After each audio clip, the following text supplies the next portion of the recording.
Ce qui a motivé l'écriture d'un roman, c'est que déjà, ça faisait longtemps que j'avais envie d'écrire un roman, parce que j'ai écrit une quantité astronomique de livres, souvent autour de la musique, que ce soit des biographies, des essais, des encyclopédies, tout ce genre de choses. Et l'écriture de fiction, c'est quelque chose que j'avais envie de faire depuis très très longtemps. Donc c'était en fait un roman que j'avais commencé il y a un bon moment déjà. Je ne sais pas précisément, mais je pense que j'ai dû mettre pas loin de 10 ans à le faire. Alors effectivement, ça paraît énorme.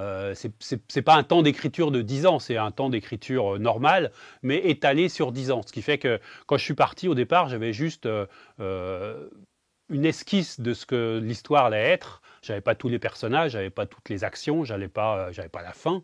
C'était vraiment fait sur le moment. C'était pas un truc. Il n'y a jamais eu un plan, par exemple, pour ce livre. Il n'y a jamais eu de fiches comme ça sur les personnages ou de trucs avec des flèches ou disant voilà, alors il va partir de là, il va aller là, etc. Tout s'est fait complètement à l'instinct. C'est un truc complètement improvisé en fait. C'est un livre improvisé.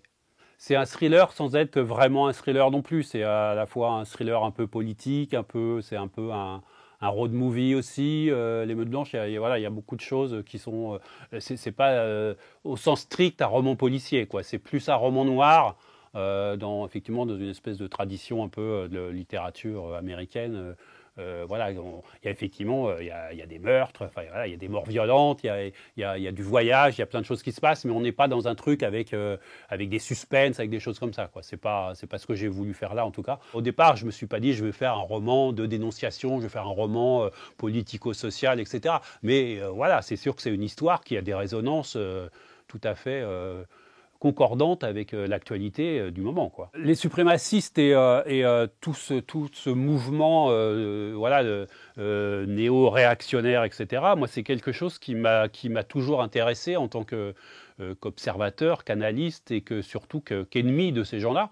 Puisque voilà, moi j'ai des idées totalement opposées à ça. La menace aujourd'hui, c'est plus une menace, c'est une réalité. En Italie, en Hongrie, en Tchéquie, voilà, en Espagne, il y a eu des élections récemment où un parti comme ça ultranationaliste qui était inexistant a fait je sais pas combien, 15% des voix ou pas loin.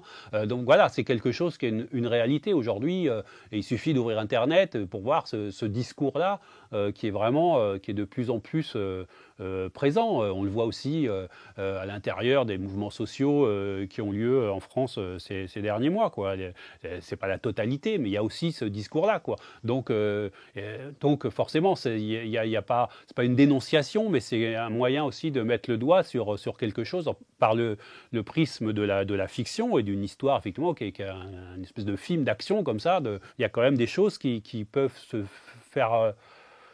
voilà, faire réfléchir les gens qui vont lire le bouquin, qui vont se dire oui, mais attention, là, ce qui se passe là, le truc dont il parle là, moi je le vois aussi à ma porte. C'est un livre où il y a beaucoup de haine, puisque le sujet est principalement la haine, voilà, il y a une grosse partie qui est consacrée comme ça, cette vision de la société, de la vie des suprémacistes blancs aux États-Unis, mais bon, on peut avoir les mêmes ici ou ailleurs.